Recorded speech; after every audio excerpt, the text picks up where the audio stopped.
नमस्कार मित्रांनो, मी माझ्या ब्लॉगमध्ये आज तुम्हाला मानसरोवरचं दर्शन घडवणार आहे। पोहोचल्यावर तिथे आम्ही परिवारासाठी एक होम केला।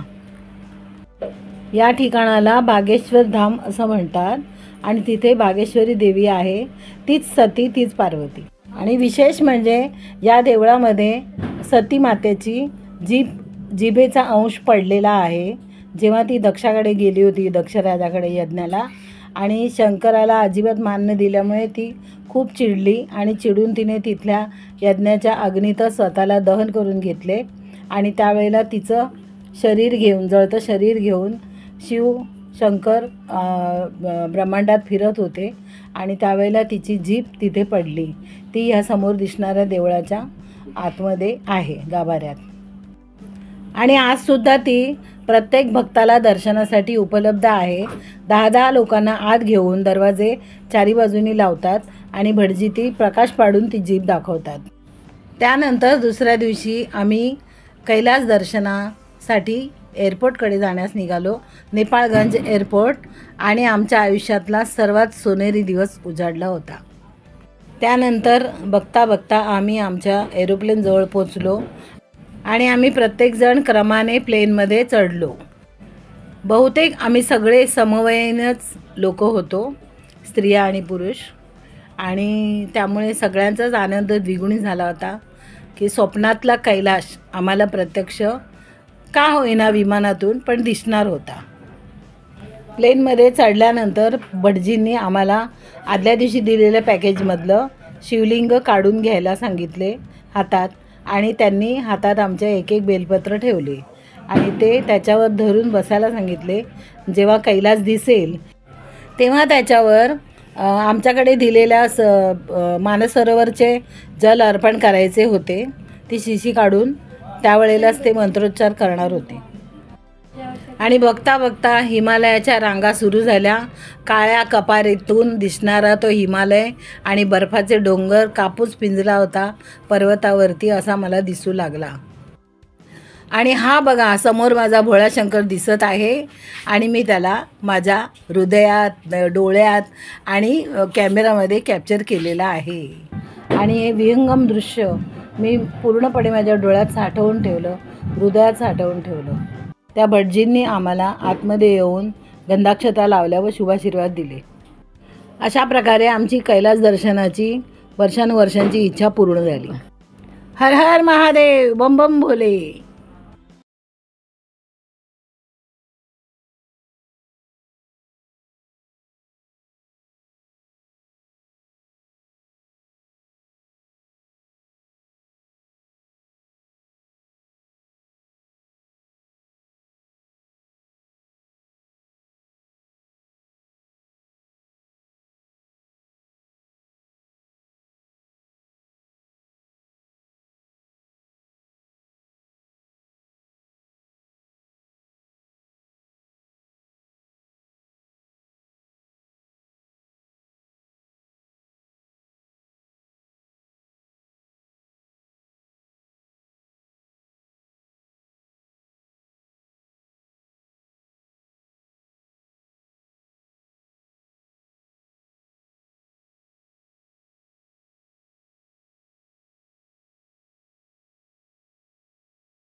हे भटजी येत आहेत मार्गदर्शन करायला की इथून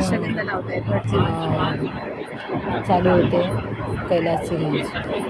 बाहेर दिसते कैलासची रेंज आणि ती 7 शिखरं गेली पुढे आता दिसत आहेत.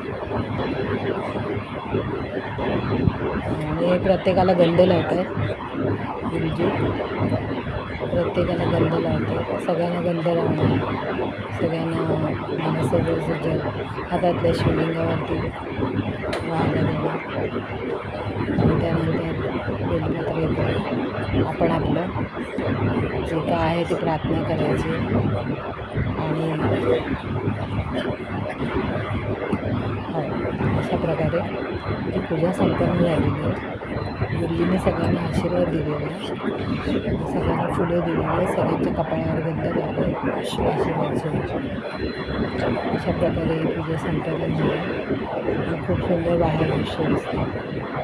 तर आजूबाजूचं दृश्यसुद्धा शिखरं छान दिसतात आहे.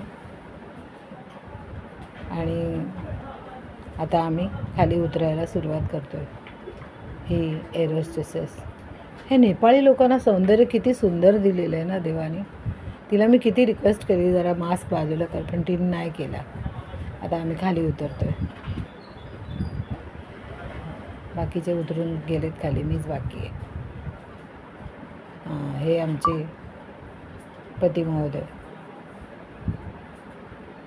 आणि उतरलेत, खाली उतरून आलो आहे. हे म्हाताऱ्या लोकांना आधार देण्यासाठी कंपनीची लोकं उभी आहेत आणि व्यवस्थित काळजी घेऊन म्हाताऱ्या माणसांना खाली उतरवलं आहे. आता पुढे चाललो आम्ही, आम्ही बरंचसं अंतर पार करून नंतर आम्हाला त्याच्या पॅव्हेलियनमध्ये बॅक व्हायचे. हे जे समोर गृहस्थ दिसत आहेत ते आतमध्ये प्लेनमध्ये जेव्हा कैलास दिसला त्यानंतर ते एकदम सिरियस झाले होते. म्हणजे त्यांच्या भावना अगदी ओसंडून वाहत होत्या आणि त्यामुळे ते थोडे सिरियस झाले होते. मग त्यांना बरं वाटलं आहे. आता खाली उतरल्यानंतर चालू शकत आहेत. त्यांना